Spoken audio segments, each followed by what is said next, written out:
মহিউদ্দিন রনি মানে যোগ্য এক ব্যাচেলর, তার একটা পাত্রী চাই, কেমন সাড়া পেয়েছেন?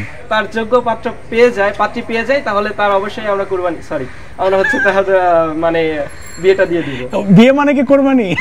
না না, আসলে তার বিয়ে আর কি। ঠিক আছে, বিরোধী ছাত্র আন্দোলনের ফলে আপনারা এটা করছেন, বেশ ভালো একটা আয়োজন, কিন্তু সেই আয়োজনে কি কোনো সমন্বয়ককে বিয়ে দিবেন? মহিউদ্দিন রনি ভাইয়ের ব্যাপারে আমরা সবাই পোস্ট দিছি, তার জন্য আর কি পাত্রী খোঁজার কাজ চলছে। যদি আমরা তার যোগ্য পাত্র পেয়ে যাই, পাত্রী পেয়ে যাই, তাহলে তার অবশ্যই আমরা কুরবানি আমরা হচ্ছে তার মানে বিয়েটা দিয়ে দিব। বিয়ে মানে কি কোরবানি?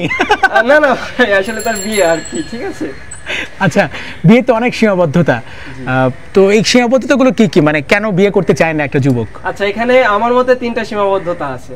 ঠিক আছে, সেই 3টা সীমাবদ্ধতা হচ্ছে, যদি ছেলে রাজি থাকে তাহলে পাত্রপক্ষ পাত্রীপক্ষ রাজি না, যদি পাত্রপক্ষ রাজি থাকে তাহলে ছেলে এবং পাত্রীপক্ষ রাজি হয় না, আর যদি ছেলের পাত্রপক্ষ রাজি থাকে তাহলে পাত্রীপক্ষ এবং ছেলে রাজি হয় না। তো এই 3টা সীমাবদ্ধতা থেকে আমরা যেদিন বের হয়ে আসতে পারবো, সেদিনই আমি মনে করি যে আমাদের বিবাহটা অনেক সুন্দরভাবে হবে। আচ্ছা, আপনি ফেসবুকে পোস্ট দিয়েছিলেন মহিউদ্দিন রনি মানে যোগ্য এক ব্যাচেলর, তার একটা পাত্রী চাই, কেমন সাড়া পেয়েছেন?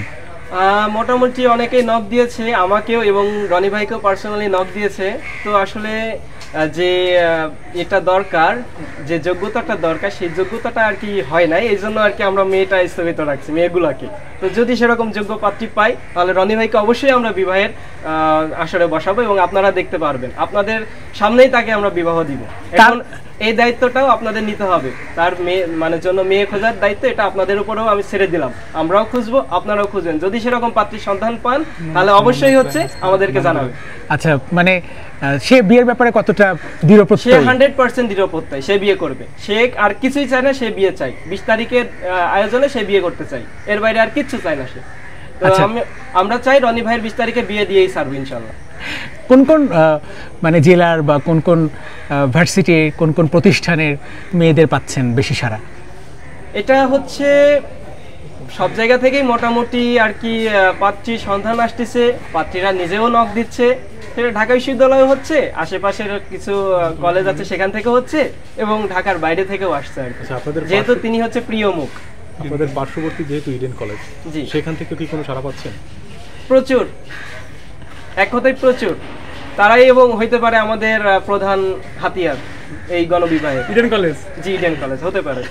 আচ্ছা, ইডেন কলেজকে মানে নিশ্চয়ই বিশ্বাস করতে পারছেন, বিয়ের ক্ষেত্রে বিশ্বাস করতে পারছেন? হচ্ছে যার সঙ্গে যার রিলেশন আছে বা যে ভাইয়া যে আপুকে বিয়ে করতেছে, এটা তাদের ব্যাপার আর কি, বুঝছেন। বিরোধী ছাত্র আন্দোলনের ফলে আপনারা এটা করছেন, বেশ ভালো একটা আয়োজন, কিন্তু সেই আয়োজনে কি কোনো সমন্বয়ককে বিয়ে দিবেন?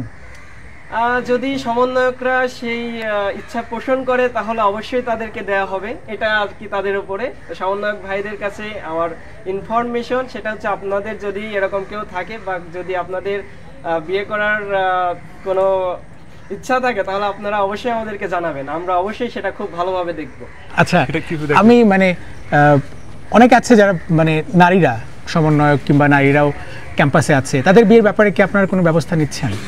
এটা যদি আমাদের হলের কোনো ভাইয়ের সঙ্গে বা কোনো সিনিয়রের সঙ্গে বা কোনো জুনিয়রের সঙ্গে তাদের কোনো সম্পর্ক থেকে থাকে, তাহলে সেক্ষেত্রে আমরা ব্যবস্থা নিব। অনেক মেয়ে কিন্তু বলতেও পারে না, অনেকে হয়তো আপনাকে জানায় তার বয়ফ্রেন্ড যে সে বলে দিবে আমাদের কাছে। আচ্ছা, এটা নিয়ে কি কোনো আপনাদের লিস্ট হয়েছে এখন পর্যন্ত?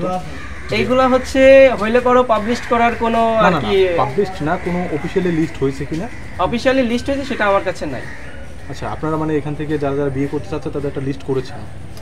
এটা হয়তো বা 20 তারিখে আমরা এটা মানে দেখতে পারবো যে কয়জন বা কয়জনের লিস্ট হচ্ছে, সেটা এটা তার আগে হচ্ছে এভাবে বলতে পারবো। আপনাদের কি এরকম উদ্যোগ আছে যে আপনারা একটা লিস্ট করবেন বা এরকম লিস্ট ধরে বিয়েটা হবে?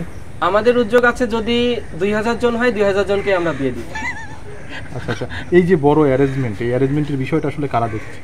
এটা আমাদের হলের সাধারণ শিক্ষার্থীরাই আপাতত এই বিষয়টা দেখছে। মানে বিয়ে তো ধরেন একটা বিয়ে দিতে গেলে অনেক খরচ, সেক্ষেত্রে যদি সেখানে সকল খরচ আমরা যারা সাধারণ শিক্ষার্থী আছি তারা এই খরচ বহন করবে, সকল খরচ। দুই পক্ষ কি মানে বাবা মা থাকে? অবশ্যই বাবা মা থাকবে এবং তাদের পরিবারের মতোই বিয়ে হবে। আচ্ছা, দারুণ। আমি একটা জিনিস জানতে চাই, বিয়ের পর তো মানে স্বাধীনতা খর্ব হয়, অনেক কমপ্লেইন আছে, তো এই ব্যাপারটা আপনারা কিভাবে দেখছেন? বুঝি নাই। বিয়ের পরে কি মানে একটা ছেলের বা একটা মেয়েরও স্বাধীনতা অনেক খর্ব হয়ে যায়, স্বাধীনতা থাকে না। আপনি একটু আগে স্লিপ অফ টাং বলছিলেন কোরবানি, তো অনেকে মজা করে বলে এটা। তো আপনার কাছে কি মনে হয় কি কি থাকে না, কি কি পারে না একটা ছেলে? এখন বিভিন্ন কারণেই বিভিন্ন ধরনের ইস্যু আছে, সবকিছু তো আর এভাবে সামনাসামনি বলতে পারবো না ভাই।